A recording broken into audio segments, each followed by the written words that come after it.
రైట్గా morning న్యూస్లోకి వెళ్దాం. Morning న్యూస్లోకి వెళ్తే ముందుగా వెలుగు దినపత్రికలో ఉన్నటువంటి వార్తలు. హైదరాబాద్లో మిస్ వరల్డ్ పోటీలు, మరో అంతర్జాతీయ ఉత్సవానికి వేదిక కానున్న నగరం. మే 7 నుంచి 31 వరకు కంటెస్ట్లో పాల్గొనున్న 120 దేశాలు. రాష్ట్రంలో కేటీ రామారావు పునాదులు వేసిండు. నేను ఓకే. రాష్ట్రంలో మరో ప్రతిష్టాత్మక ఈవెంట్కు వేదిక కాబోతున్నది. ఈ ఏడాది జరగనున్న మిస్ వరల్డ్ అందాల పోటీలకు హైదరాబాద్ ఆతిథ్యం ఇవ్వనున్నది. మిస్ వరల్డ్ ఫెస్టివ్ పేరిట మే 7 నుంచి 31వ తేదీ వరకు నిర్వహించనున్న 72వ ఎడిషన్ పోటీలకు తెలంగాణను ఎంచుకున్నట్టు Miss World limited chairman CEO Julia Morley, tourism culture secretary Smita Sabharwal ప్రకటించారు. మే 7న వేడుకలు మొదలై 4 వారాల పాటు కొనసాగుతాయని, మే 31న గ్రాండ్ ఫినాలే ఉంటుందని బ్యూటీ విత్ ఏ పర్సన్ థీమ్తో నిర్వహించి కాంటెస్ట్లో 120కి పైగా దేశాలు పాల్గొంటాయని చెప్పిరట. మిస్ వరల్డ్ పోటీలు హైదరాబాద్లో జరగబోతా ఉన్నాయట. ప్రధానంగా ఉన్న బీసీ ఎమ్మెల్సీ అభ్యర్థుల పేర్లు కూడా చెప్తే బాగుంటుంది అప్పుడప్పుడు అట్లా. రేపు డైరెక్ట్ లైవ్లో సర్వే ఉంది. రేపు నేను మాట్లాడుతున్నా. నరేందర్ రెడ్డి, అంజిరెడ్డి, మన ఇద్దరిట్లో ఎవరు గెలిచినా మంచిదే కానీ మనమే గెలవాలని వాళ్ళు నరేందర్ రెడ్డి, అంజిరెడ్డి ఇద్దరు కలిసి ఎవరు గెలిచినా సరే కానీ రెడ్లే గెలవాలి అనుకుంటున్నాడు. బీజేపీ అట్లా. ఓకే, చూస్తారు కదా 2 రోజులు అయితే. షాక్ మార్కెట్ ఇన్వెస్టర్లు విలవిల 6 నెలల్లో 75 లక్షల కోట్లు హాంఫర్ట్. Small cap, mid cap stocks డమాల్. 35 నుంచి 70% దాకా షేర్లు డౌన్. కరోనా తర్వాత ర్యాలీని చూసి మార్కెట్లోకి మిడిల్ క్లాస్ పబ్లిక్. తక్కువ టైంలో ఎక్కువ లాభాలు వస్తాయని స్మాల్ క్యాప్లోకి ఎంట్రీ. 2020లో డీమాట్ అకౌంట్ల సంఖ్య 4 కోట్లు, ఇప్పుడు 22 కోట్లు. తెలంగాణ నుంచే సుమారు 48 లక్షల ఖాతాలు. నిరుడు సెప్టెంబర్ లాస్ట్ వీక్ నుంచి వరుసగా మార్కెట్ పతనం. అమెరికా అధ్యక్షుడిగా ట్రంప్ బాధ్యతలు చేపట్టాక మరింత కిందికి. టారిఫ్ వార్, FIIల సేల్స్తో ఆగమాగం, కేంద్ర ప్రభుత్వ చర్యలు కంటి తుడిపే అంటూ ఒక వార్త. స్టాక్ మార్కెట్లను నమ్ముకొని ఇన్వెస్ట్ చేసిన అంతా గోల్మాల అయిపోయారట. 75 లక్షల కోట్ల రూపాయల సంపద 6 నెలలు ఆవిరైపోయిన 75 లక్షల కోట్లు. షేర్లు అమ్మేసుకుంటున్న ఫారిన్ ఇన్వెస్టర్లు. నిరుడు ఆగస్టు నుంచి వరుసగా ఫారిన్ ఇన్స్టిట్యూషనల్ ఇన్వెస్టర్స్ మన మార్కెట్ల నుంచి వెళ్ళిపోతున్నారు. ప్రతి నెల వారు అమ్మకాల్లోనే కొనసాగుతున్నారు. 6 నెలల్లోనే 2.97 లక్షల కోట్లు పెట్టుబడులు ఉపసంహరించుకున్నారు. నిరుడు ఆగస్టులో 20,339 కోట్లు, సెప్టెంబర్లో 12,611 కోట్లు FIIలు సేల్ చేశారు. అత్యధికంగా అక్టోబర్లో 1,14,445 కోట్లు అమ్ముకున్నారు. నవంబర్లో 45,974 కోట్లు, డిసెంబర్లో 16,982 కోట్లు, జనవరిలో 87,374 కోట్లు విలువైన షేర్లను అమ్మేశారు. చాలా రోజుల తర్వాత మంగళవారం 4,700 కోట్లు కొనుగోలు చేసి మన రిటైల్ ఇన్వెస్టర్లలో ఆశలు రేకెత్తించిన FIIలు బుధవారం తుస్సుమనిపించారు. బుధవారం మళ్ళీ ఈ స్టాక్ మార్కెట్ లాంగ్వేజ్కి పేద ప్రజలకి ఏం సంబంధం ఉండదు. దీన్ని మరొక రోజు వివరించుకుందాం. ఎందుకంటే ఇది కొంచెం ఏంటంటే కొద్దిగా ఈ షేర్స్ ఏంటి, డిబెంచర్స్ ఏంటి, ఎర్నింగ్ పర్ షేర్ ఏంది, ఇవన్నీ కొద్దిగా తర్వాత ఒక సబ్జెక్ట్ మీద తీసుకుందాం. కానీ మొత్తానికైతే అలా పెట్టుబడి పెడితే 75 లక్షల కోట్లు పోయినాయి. నష్టమే, మనకు తెలియకపోతే పెడితే ఇంకా నష్టం. ఏం జరిగిందంటే అందరిది ఇదే కథనట. హైదరాబాద్కు చెందిన రాజ్ అనే యువకుడు ఏడాది కింద స్టాక్ మార్కెట్లో 3 లక్షల రూపాయల పెట్టుబడి పెట్టిండు. ఇక స్మాల్ క్యాప్ నుంచి కొన్ని, తర్వాత మిడ్ క్యాప్ నుంచి కొన్ని, మరికొన్ని, లార్జ్ క్యాప్ నుంచి మరికొన్ని షేర్లు కొనుగోలు చేసిండు. 6 నెలల కింద రాజు పోర్ట్ఫోలియో 4 లక్షల వరకు చూపెట్టింది. అంటే 1 లక్ష లాభాలన్నమాట. కానీ ఇప్పుడు ఆ పోర్ట్ఫోలియోలో 1 లక్ష రూపాయలు లాభం హుష్కాకి అయింది. పెట్టుబడిలో కూడా 50,000 ఖతమైపోయింది. మైనస్ పెట్టిన పెట్టుబడి అసలు పోయింది. రెడ్డిగా బీసీ రిజర్వేషన్లపై ఉద్యమ పందా. దేశవ్యాప్త మద్దతు కూడగట్టే పనిలో సీఎం రేవంత్. అన్ని పార్టీలు ఎంపీలకు లేఖలు రాయాలని నిర్ణయం. మార్చి 10న ఢిల్లీకి అఖిలపక్షం కేసీఆర్ను పిలిచే ఛాన్స్. మార్చి ఫస్ట్ వీక్లో అసెంబ్లీలో బీసీ రిజర్వేషన్లు, ఎస్సీ వర్గీకరణ బిల్లులు. బీసీ రిజర్వేషన్ల కోసం ఉద్యమ పందాలో పోరాటం చేయాలని రాష్ట్ర ప్రభుత్వం నిర్ణయించింది. రిజర్వేషన్ల పెంపు కేంద్ర ప్రభుత్వం పరిధిలోని అంశం కావడంతో రాజ్యాంగ సవరణ కోసం దేశవ్యాప్తంగా అన్ని రాజకీయ పార్టీల మద్దతు కూడగట్టాలని భావిస్తున్నది. ఇందులో భాగంగా అన్ని జాతీయ ప్రాంతీయ పార్టీలతో పాటు ఎంపీలకు లేఖలు రాయాలని సీఎం రేవంత్ రెడ్డి నిర్ణయించారు. రాష్ట్ర ప్రభుత్వం చేయనున్న బీసీ రిజర్వేషన్ల చట్టాన్ని రాజ్యాంగంలోని 9వ షెడ్యూల్లో చేర్చేందుకు సహకరించాలని అందరికీ విజ్ఞప్తి చేయనున్నారు. అవసరమైతే తెలంగాణ ఉద్యమ సమయంలో చేసినట్టు అన్ని పార్టీల నుంచి సమ్మతి లేఖలు తీసుకొని కేంద్ర సర్కార్కు అందించాలని సీఎం భావిస్తున్నట్టుగా తెలుస్తా ఉంది. బీసీ రిజర్వేషన్లపై ఉద్యమ పందా. సో ఈ పందా అనేటువంటి పదం వచ్చింది కాబట్టి చెప్తా ఉన్నా. పందా ఏంటంటే 42 మనం ఇచ్చే పరిస్థితి లేదు, వాళ్ళు ఒప్పుకుంటే తప్ప అనేటువంటిది క్లారిటీ ఇచ్చేసిండు పందా ద్వారా. రెండోది ఏంటంటే అఖిలపక్షం. ఇదే వాస్తవం కూడా ఇదే. 42% రిజర్వేషన్ ఇవ్వాలని చెప్పి అసెంబ్లీలో తీర్మానం చేసి కేంద్రానికి పంపడమే. కేంద్రం దాన్ని చట్టం చేసి 9th షెడ్యూల్లో పెట్టడం అంతే. ఇగో 9th షెడ్యూల్లో పెట్టినటువంటి ఏ అంశాన్ని కూడా సుప్రీంకోర్టు విచారించడానికి వీల్లేదు. అందుకోసమే తమిళనాడుకి ఇచ్చినటువంటి 69% రిజర్వేషన్ తీసుకుపోయి రాజ్యాంగంలో 9th షెడ్యూల్లో పెట్టిరు. ఆ 9th షెడ్యూల్లోని ముట్టుకోవడానికి హక్కు ఈ సుప్రీంకోర్టు లేదు. కానీ సుప్రీంకోర్టు ఇటీవల కాలంలో వ్యాఖ్యలు చేసి 9th షెడ్యూల్ను కూడా మేము తాకుతాం అవసరమైతే అని. ఈ తాకుడేందో బీసీలకు సంబంధించి తాకుతారు, బీసీలకు సంబంధించి తాకగలుగుతారు. కాకపోతే ఒక మంచి పరిణామం ఇదైతే, అంటే ఆ వరకు మంచి పరిణామం. అడిగింది 10,000 కోట్లు, ఇచ్చింది 231 కోట్లు. వరద సాయం కింద రాష్ట్రానికి కేంద్ర వరాకొర నిధులు. పక్కనే ఉన్న ఏపీకి మాత్రం 608 కోట్లు రిలీజ్. అక్కడ మనకంటే తక్కువ నష్టం జరిగినా ఎక్కువ ఫండ్స్. పోయినేడు భారీ వర్షాలకు రాష్ట్రంలో తీవ్ర నష్టం జరిగింది. వరద సాయంలోనూ తెలంగాణపై కేంద్ర ప్రభుత్వం వివక్ష చూపింది. పోయినేడాది సెప్టెంబర్లో కురిసిన భారీ వర్షాలు వరదల కారణంగా రాష్ట్రంలో 1000 కోట్ల నష్టం వాటిల్లింది. దీంతో సాయం చేయాలని రాష్ట్ర సర్కార్ విజ్ఞప్తి చేయగా అరాకొర నిధులతో కేంద్రం సరిపెట్టింది. నేషనల్ డిజాస్టర్ రెస్పాన్స్ ఫండ్ ద్వారా 10,000 కోట్ల ఆర్థిక సాయం అందించాలని ప్రతిపాదనలు పంపిస్తే కంటి తుడుపు సాయంగా 231 కోట్లు రిలీజ్ చేసింది.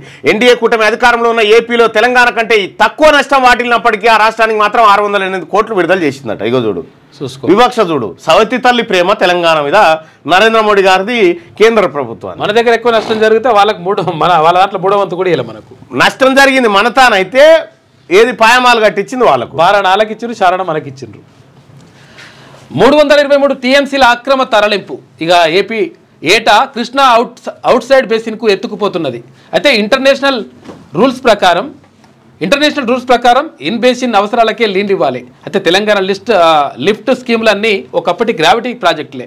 తుంగభద్ర, అప్పర్ కృష్ణ, తర్వాత భీమా నదుల ఆధారంగా హైదరాబాద్ స్టేట్లో చేపట్టాలనుకున్నారు. అయితే ఏపీతో కలిశాక ఉమ్మడి రాష్ట్ర ప్రభుత్వం వాటన్నింటినీ పక్కన పడేసింది.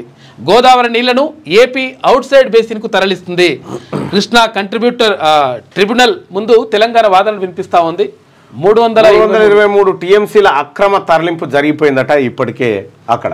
ఇక సిద్ధరామయ్య క్లీన్ చిట్. ఆయనకు వ్యతిరేకంగా ఆధారాలు లేవన్న లోకాయుక్త ముడా స్కామ్ కేసులో కర్ణాటక సీఎంకు రిలీఫ్ దొరికింది. Siddaramaiah clean chit. సిద్ధరామయ్య భార్య కబ్జాలు పెట్టిందని, ఆ ప్లాట్లు మొత్తం తిన్నారని రకరకాల ఆరోపణలు చేసే గవర్నర్ ఎంటర్ అయిపోయి విచారణకు అనుమతిస్తే లోకాయుక్త లేదా ఏట్లేమని చెప్పేసి పక్క పెట్టేసింది కథ.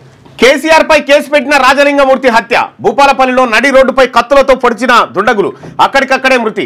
మేడిగడ్డ కుంగుబాటుపై కొన్నాళ్ళుగా రాజలింగమూర్తి పోరాటం. అందులో భాగంగానే కేసీఆర్, హరీష్ సహా అప్పటి ఆఫీసర్లపై కోర్టులో ప్రైవేట్ కేసు ఫైల్.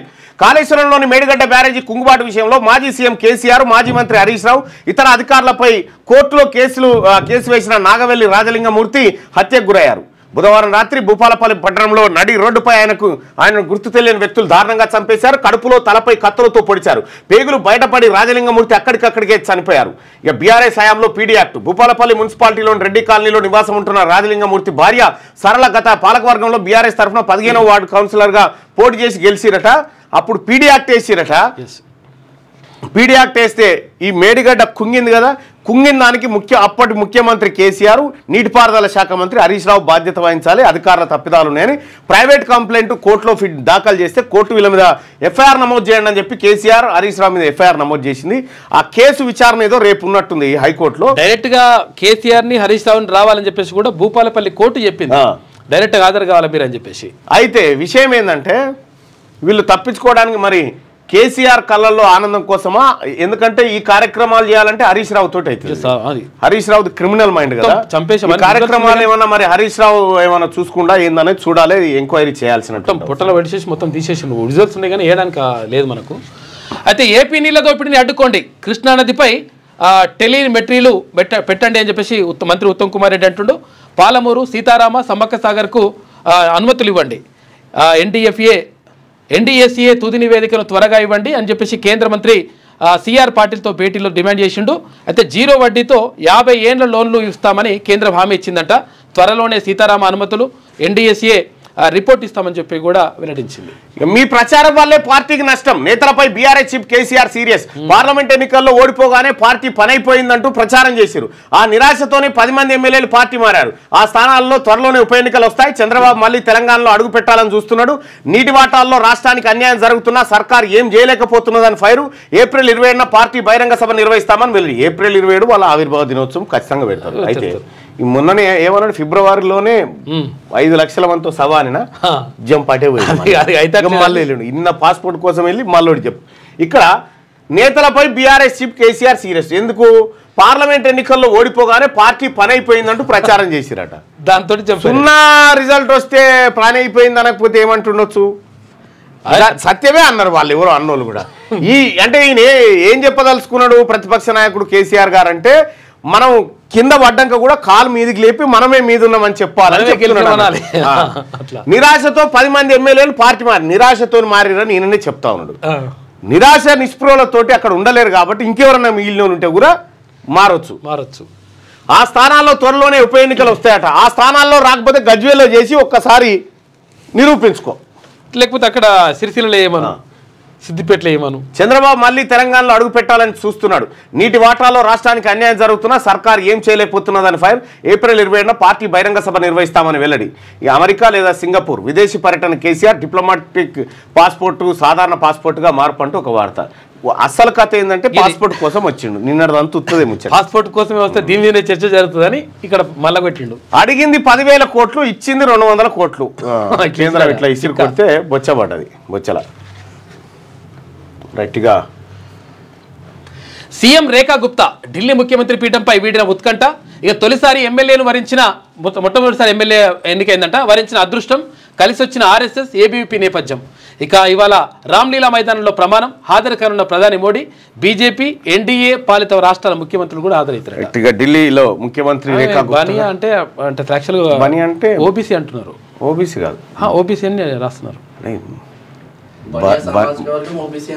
రాస్తున్నారు ఈమె గుప్తా ఇప్పుడు ఓబీసీ అని రాస్తున్నారు ఆమెని. ఇక విషయం ఏంటంటే, నీకు కాంశీరామ్ అంటాడుగా, బ్రాహ్మణ బనియా చోడుదో బాకీ సబ్జన్ బహుజనే అని అంటాడు కదా. అంటాడు కదా, మరి అంటే కేజ్రీవాల్ క్యాస్ట్. అయితే ఇప్పుడు ఈమె గుప్తాని కూడా ఓబీసీ అంటారు. ఇప్పుడు ఏమో మరి చూద్దాం. 1 నుంచి 5 వరకు ప్రత్యేక అసెంబ్లీ, ఎస్సీ వర్గీకరణ, బీసీల రిజర్వేషన్లపై 3 బిల్లులు. సభలో చర్చ నిర్వహించి బిల్లులకు చట్టబద్ధత.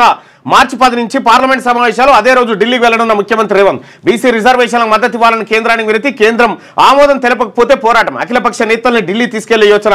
అన్ని పార్టీలకు త్వరలో సీఎం లేఖలు. మార్చి 3వ వారంలో బడ్జెట్ సమావేశాలు నిర్వహించబోతా ఉన్నారు. 1 నుంచి 5 వరకు ప్రత్యేక అసెంబ్లీ సమావేశాలు నిర్వహించి, ఇంకా దీంట్లో మరి ఇది పుట్టుకున్న నిజం అనుకున్నారు. క్వశ్చన్ మార్కు ఇది. ఆశ్చర్యం రెండు ఉన్నాయి. ఇది చాలా ఇంపార్టెంట్. ఉంటే ఉండొచ్చు, లేకపోతే లేదు. అయితే రాసిన వార్త అంతే. అట్లా అన్నట్టు.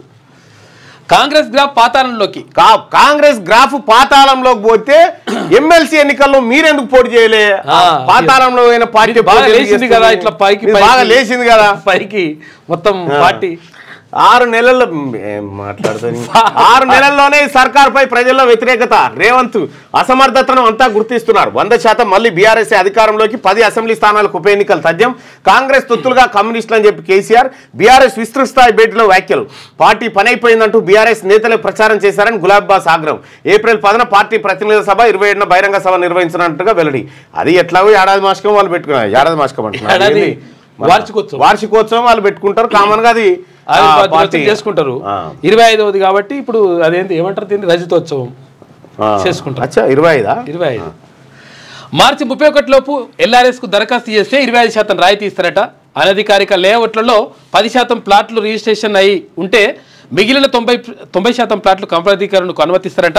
దరఖాస్తుల పరిష్కారంపై రోజువారీ సమీక్ష ప్రక్రియ వేగవంతం. డిప్యూటీ సీఎం భట్టి అధ్యక్షతన జరిగిన మంత్రుల సమీక్షలో నిర్ణయం. ఎల్ఆర్ఎస్ కు 25% ఇస్తారట. అదనపు రుణం 1474 కోట్లు. అంచనా కంటే ఎక్కువగా అప్పు తీసుకున్న రాష్ట్ర ప్రభుత్వం.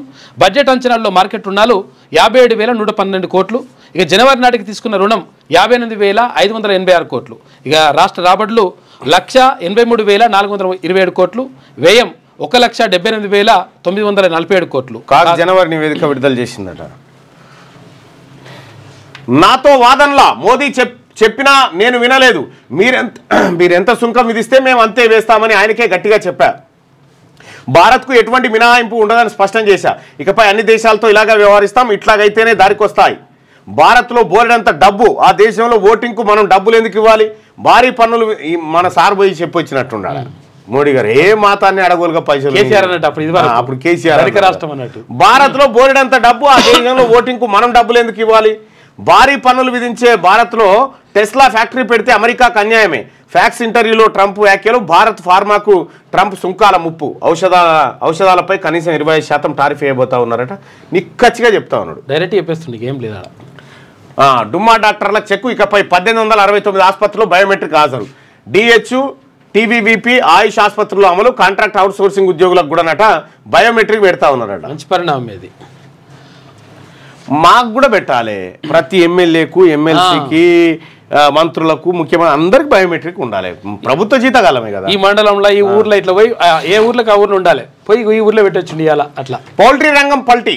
బర్డ్ ఫ్లూతో పడిపోయిన చికెన్ గుడ్ల అమ్మకాలు. దిక్కుతోచని స్థితిలో పౌల్ట్రీ రైతులు. నెలలో 500 కోట్లకు పైగా నష్టం. దళారులు మాత్రం లాభాల్లోనే. కోడి కిలో 90 కొని, చికెన్ 160కి, గుడ్డు $3.50 కొని $6 విక్రయం. అమెరికాలో గుడ్ల కొరత. డజన్ గుడ్లు $6.5. దుకాణాల ముందు బారులు తీరుతున్న జనం. పెన్సిల్వేనియాలో 1,00,000 గుడ్ల దోపిడీ జరిగిందట. వనపర్తి జిల్లాలో 4,000 కోళ్లు మృతి. బర్డ్ ఫ్లూ కాదు, కొక్కెర వ్యాధి కావచ్చు. వనపర్తి పశుసంవర్ధక అధికారి వెంకటేశ్వర రెడ్డి. 16,000 మెగావాట్లు దాటిన విద్యుత్ డిమాండ్. రాష్ట్ర ఏర్పాటు తర్వాత ఇదే అత్యధికం అంటూ ఒక వార్త. 16,000 మెగావాట్లు. గట్టిగా మనం 11,000, 11,500 వాడేది. మన సామర్థ్యం 17,500. సామాజిక కార్యకర్త దారుణ హత్య. రాత్రి ద్విచక్ర వాహనంపై ఇంటికి వెళ్తుండగా ఘటన. భూపాలపల్లిలో దారుణం. దాడిలో 5-6 దుండగులు. మేడిగడ్డ కుంగిన ఘటనపై కేసీఆర్, హరీష్ పై గతంలో జిల్లా కోర్టులో పిటిషన్ వేసిన రాజలింగమూర్తి పలు భూ ఆక్రమణలపైన కేసులు కూడా వేసిందట. రాజలింగమూర్తిని ఖతం చేసిరు చూసుకోలేక. సో దీంట్లో ఎవరెవరున్నారు ఇంకా తానే జర తేలాల్సినటువంటి అంశం. రైట్గా బీసీ అధికారులే టార్గెట్. వారి లక్ష్యంగానే ఏసీబీ రైట్స్. చిన్న స్థాయి ఉద్యోగి నుంచి పెద్ద ఆఫీసర్ల వరకు ఇదే పరిస్థితి. అతి కొద్ది మంది మాత్రమే ఏసీబీకి చిక్కుతున్న అగ్రవర్ణ అధికారులు. ఒకవేళ వారు దొరికినా రాజకీయ అండతో కేసుల నుంచి బయటపడుతున్న వైరం. బీసీ ఆఫీసర్లు మాత్రం ఏసీబీ కేసులో చిక్కుకొని విలువిల. ప్రభుత్వ కార్యాలయాల్లో ప్రధానంగా బీసీ ఉద్యోగులే ఏసీబీ ట్రాప్ను గురవుతున్నారు. బీసీ ఎంప్లాయీసే లక్ష్యంగా గత కొన్నాళ్లుగా ఏసీబీ దాడులు చేస్తుందనే అనుమానం పెరుగుతోంది. రాష్ట్ర వ్యాప్తంగా దాదాపు ఇవే పరిస్థితులు ఎక్కువగా కనిపిస్తున్నాయి. గత 2 నెలలుగా అవినీతి నిరోధక శాఖ అధికారులు జరిపిన దాడుల తీరును చూస్తే ఇదే విషయం అర్థమవుతుంది. తెలంగాణలోని అన్ని జిల్లాల్లో ఇదే సిచ్యువేషన్ ప్రధానంగా కనిపిస్తోంది. చిన్న స్థాయి ప్రభుత్వాధికారి నుంచి పెద్ద ఆఫీసర్ల వరకు అవినీతి, లంచాల ఆరోపణ కేసులో చిక్కుంటారు. ఒకవేళ ఎక్కడైనా అగ్రవర్ణ సామాజిక వర్గాలకు చెందిన అధికారులు పొరపాటున ఏసీబీకి చిక్కినా అవి 1-2 ఘటనలు మాత్రమే ఉంటున్నాయి. అలా అవినీతి నిరోధక శాఖ చేతికి చిక్కిన వారు సైతం వారికి గల పలుకుబడి, రాజకీయ అండదండలతో సునాయాసంగా బయటపడుతున్నారు. ఉమ్మడి ఆదిలాబాద్ జిల్లాలో పెద్ద ఎత్తున బీసీలను ఏసీబీ కొన్నాళ్లుగా ట్రాప్ చేసింది. నిర్మల్ జిల్లాలోని ఓ పట్టణ మున్సిపల్ కార్యాలయంలో రెవెన్యూ అధికారిగా పనిచేస్తున్న ఓ బీసీ అధికారి ఏసీబీకి చిక్కారు. రెవెన్యూ అసెస్మెంట్ విషయంలో సదరు ఆఫీసర్ 10,000 లంచం పుచ్చుకున్నారని అవినీతి నిరోధక శాఖ అధికారులు పట్టుకున్నారు. అయితే అదే కార్యాలయంలో నిత్యం అవినీతి కార్యక్రమాల్లో నిమగ్నమైన అధికారుల వ్యవహారం మాత్రం ఏసీబీ దృష్టికి రాకపోవడం గమనార్హం. ఇక ఇదే జిల్లాలో మున్సిపల్ కార్యాలయం లిమిట్స్ లో బిల్ కలెక్టర్ గా పనిచేస్తున్న ఓ ఎస్టీ బిడ్డను ఏసీబీ ట్రాప్ చేసింది. ఎట్లున్నదో